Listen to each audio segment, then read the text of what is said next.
Good morning and welcome to our roundabout discussion where we discuss serious situations occurring in our time today. We are Station Blue and today we will be discussing borderline hardship childhood poverty in Laredo, where we will talk about the problems and situations that these children must face through poverty. My name is Milka Martinez and I am with... In today's episode, we will be discussing varying issues dealing with child poverty and alternating between ourselves to communicate to you about these hardships. We will explore the main points of the issues followed in child poverty in Laredo and allow our listeners to explore this topic more openly, beginning with our first speaker, Daniela Castillo. Good morning. To start off, I will talk about how it mostly all begins and why poverty starts. Before starting, I will begin by saying this quote. Poverty consists not only on a lack of work and income, but is produced by the collective structures of constraint, which makes it difficult for poor households to meet their own needs and gain access to services. These aspects interact with each other and deepen poverty for individual households with a deprivation in one area preventing them from meeting their needs in other areas. End quote. This is a quote written by Isa Baum.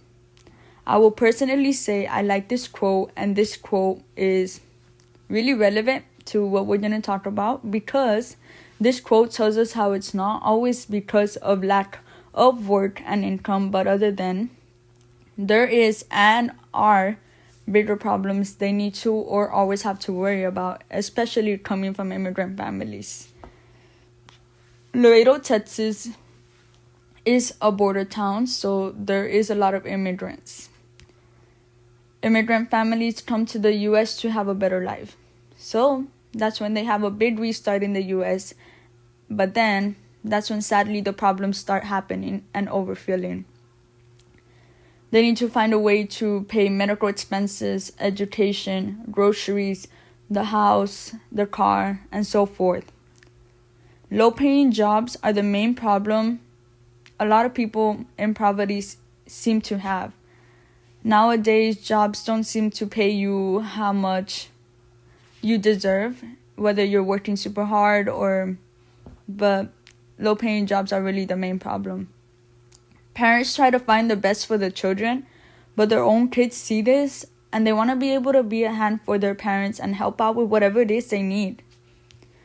Children growing up in poverty often face disadvantages that can affect their development and future opportunities, and that can really impact their physical, emotional, and education well-being, many of which could lack in basic necessities such as nutritious food, clean water, and safe housing, which then later on could lead to health issues.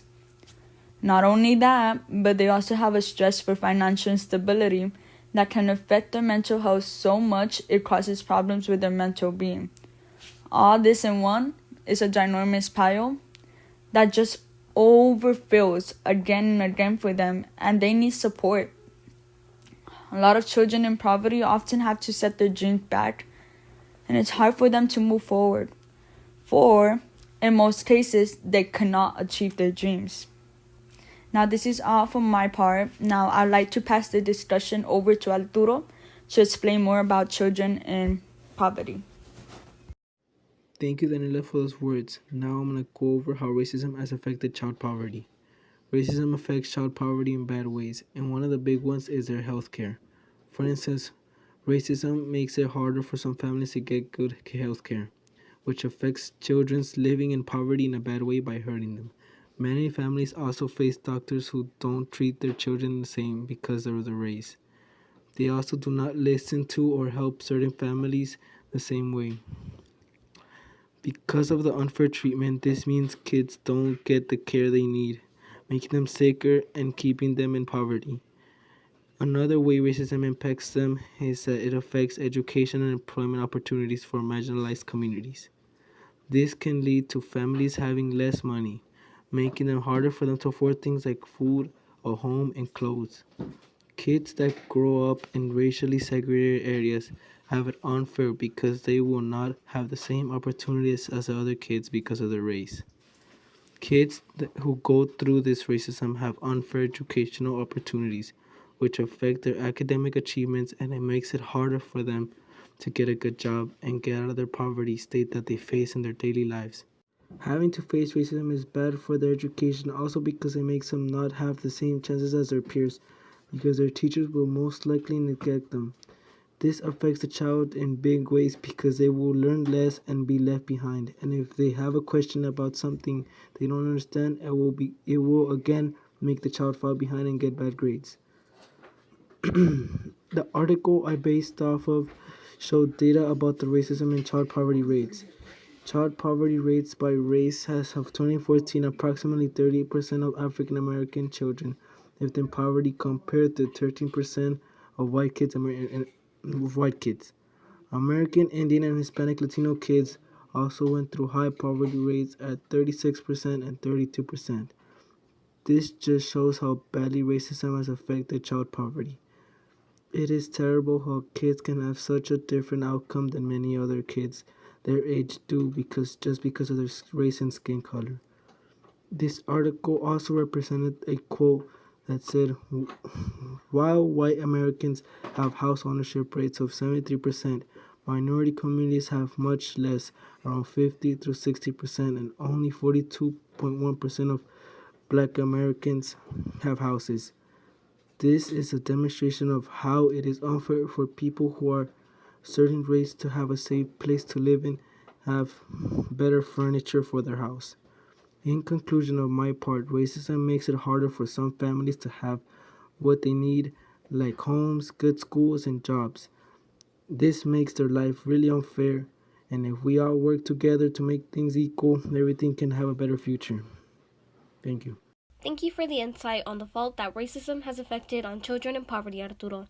Now, as we have discussed some serious issues dealing with child poverty, one of the most profound problems occurring in child poverty has been their medical care. Although not all of us may have access to proper medical care, children in poverty continuously suffer from not being granted the opportunity to have that access. An article entitled Time to Invest in Webb County and Laredo Children goes further into detail explaining that despite the vibrant commercial landscape and community within Laredo, there is still a high percentage of children within our community in which they have very little to no access for high-quality resources. According to the article, about 36% of Webb County children in Laredo are struggling in poverty, and within these statistics, over 70% of children in poverty struggle to thrive in high poverty rate neighborhoods with little access to proper medical care. Furthermore, the reoccurrence of children in poverty lacking medical care has not had the chance to properly decrease, as still many face this issue and struggle every day.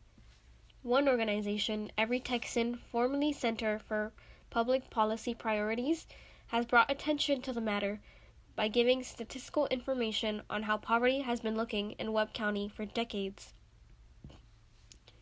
They have brought awareness as to how and why we should be taking a stand on helping with the hardships many of these children face, just to stay healthy and hopeful. Even in our time today, some people may go to a doctor or a dentist appointment without realizing the privilege that we have proper medical care when so many children of around 26% in poverty are never guaranteed if they will have the opportunity for such medical treatment. That being said, I personally believe there are many ways in which we can assist in helping children in poverty have that access in medical care. Although it may not be as proper, I perceive that in time we can have some form of medical home for those in poverty, that being families or children, to have access to and gain a way to stay healthy and stimulated without the issue of lacking proper medical care.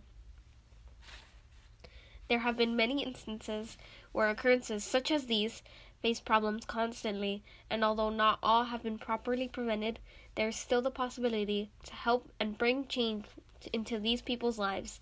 A supporting quote by Jimmy Carter expresses this by stating, "In this great country of ours, it is inexcusable that so many children grow up in poverty and despair. The well-being of our children must be the national priority and the responsibility of every individual." It is within this quote that we can learn so much by allowing others to see the impact that poverty has taken upon children who deserve the right for proper medical care to stay healthy and live long lives as the other benefited children in Laredo that don't deal with poverty. It is important that we speak of these hardships that all children in poverty face so that we gain that assistance to help support those who struggle in these predicaments. Having now spoken on behalf of the medical care issues in child poverty, there is a solution to inquiring about high-quality healthcare for children in poverty, in which Ruben will now be discussing. Thanks, Milka, for the information on how high-quality healthcare is hard for kids and parents to get for their children. It can be hard. It can be difficult for some of them to even afford it, even if they're working 2 jobs, even if they try their hardest. But this report done by TAMU goes into detail about the way Laredo is planning to make healthcare more accessible to people in properties like single mothers, struggling families, and many more. They plan to increase the supply of medical providers, for example, pediatricians, doulas, and midwives. The report also states that additionally, Laredo can work to clear barriers that prevent access to services by increasing enrollment in health insurance, funding additional health programs for the uninsured, and finding solutions for logical hurdles like transportation. This would make it greatly easier for parents, as they wouldn't have to worry about other things like getting their kids to school, as there would be more public transportation. So it would be great for the parents and the kids, because then they'd get health care and the kids wouldn't have to worry as much, and the parents will get a lot of stress off their back. This would also greatly increase the availability of good healthcare to those in poverty and take a lot of stress off the parents so they can focus more on parenting, as I said earlier, instead of worrying about not having healthcare. They also provide percentages for the parents, and it says 35% of parents report they are in poor health. So not only would it help kids so they can stay healthy, also it helps parents who need the energy to stay healthy and so they can provide their kids. This would be great because then the kids would be able to not worry less, the parents would get more time, and they would have more energy to do their job and maybe get a raise.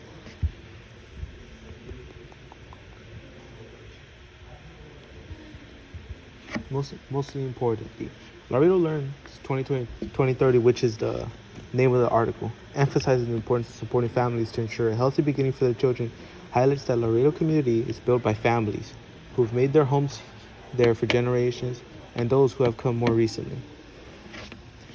Like for me personally, my family's been here for many years, and knowing that I and my family will be able to get healthcare at a more easy and efficient rate greatly lessens my worries for the future. It also highlights that Laredo communities, the report suggests that the honor to the dedication commission, there should be a focus on making Laredo the best place in Texas to be born and raise a family. This shows that Laredo cares about the people who support it. In this report, there's lots of massive amounts of data available. Did you know only 42% of women from the age of 15 to 45 have no health insurance, and around 35% of the population is insured as well? And it is no different for children, as 39% of children are living below 100% of the federal poverty level. The national average is 15.5%. Not only does this affect the child, which is one side of the story, think of how the single mothers or fathers feel when they're put under a large amount of stress to provide for their loved one, but they aren't able to because healthcare and other resources aren't readily available to them. The healthcare, this plan by Laredo, will greatly fix that problem, making healthcare highly accessible. Now, a supporting quote from the mayor of Laredo. This is not an easy task. To make Laredo a child-friendly and family-strengthening place to live, we'll need to band together with friends, neighbors, and community leaders. We'll need to work together and learn together, from the city of Laredo to Webb County. Now here's Diego Sanchez. You're right. Changes should be made to promote better living standards and decrease poverty for children. A good place to start is the educational field, where sadly child poverty rates have a memorable impact on student graduation rates. Due to the many hardships that come with child poverty, children living in these circumstances have fewer chances to devote their time fully to education.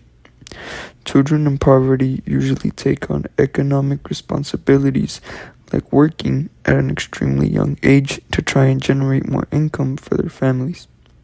Because of this, many children often disregard school to prioritize work, which in a lot of cases leads eventually to dropping out. Stated in the Webb County Kids Report, economic disadvantage rates among kids in Laredo sit at 81%, significantly higher than Texas, which sits at around 14 to 16%.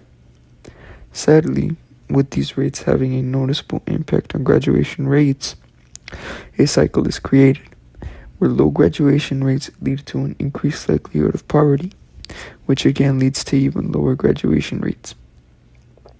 This issue is again highlighted in journalist Rebecca Butterfield's article, where she states, children living in poverty are at a greater risk of delayed language, cognitive, and motor skills, largely due to limited access to quality early education.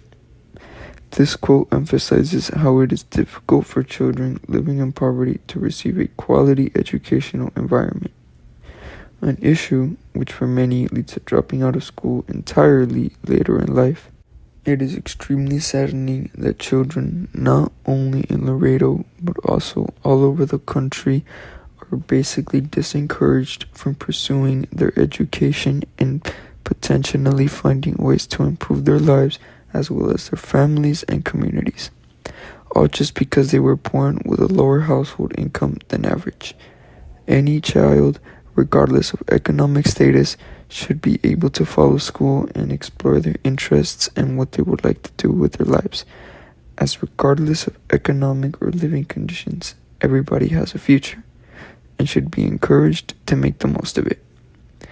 It is incredibly important to consider that many children living in poverty and how their living circumstances may affect the quality of education. In our modernized world, education is a right, and quality education should be available to all. Education being oxidized between wealth classes is a serious issue, as there are many bright and capable children that aren't given the chance at high-end quality education simply due to the fact that they are born financially unwell. Education is the backbone of our country, and we need to work towards a better future where education is available to all, both rich and poor. That pretty much rounds up a lot of the hardships and issues children living in poverty go through regarding education. Now, for a few final statements. Thank you, Diego, for that statement on the struggles toward the education field dealing with child poverty. Now, having understood the hardships that these children go through, we thank you for tuning in with us today as we discuss the major hardships occurring in child poverty. The points we state throughout the discussion has been mostly that to bring awareness of the struggles that children in poverty have faced, whether that being education, to medical care, to the entirety of lack of sympathy for onlookers. This topic overall is something that we value and hope to make a change in by bringing awareness to the occurrence in child poverty. We truly hope this topic has given you more insight into how these issues occurring have had a major impact on not only children in Laredo, but in other places as well. If you wish to help support or know someone who struggles with child or family hardships, then we highly recommend visiting the Child Advocacy Center in Laredo, Texas, or places near you, to help in their mission to support children and families by empowering them through healing and hope.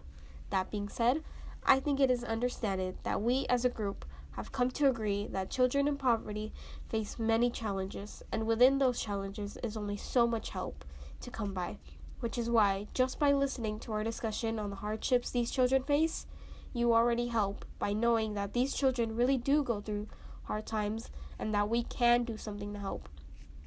Now signing off, this was Station Blue, and we thank you for listening in, but now it's our time to end this discussion. Goodbye.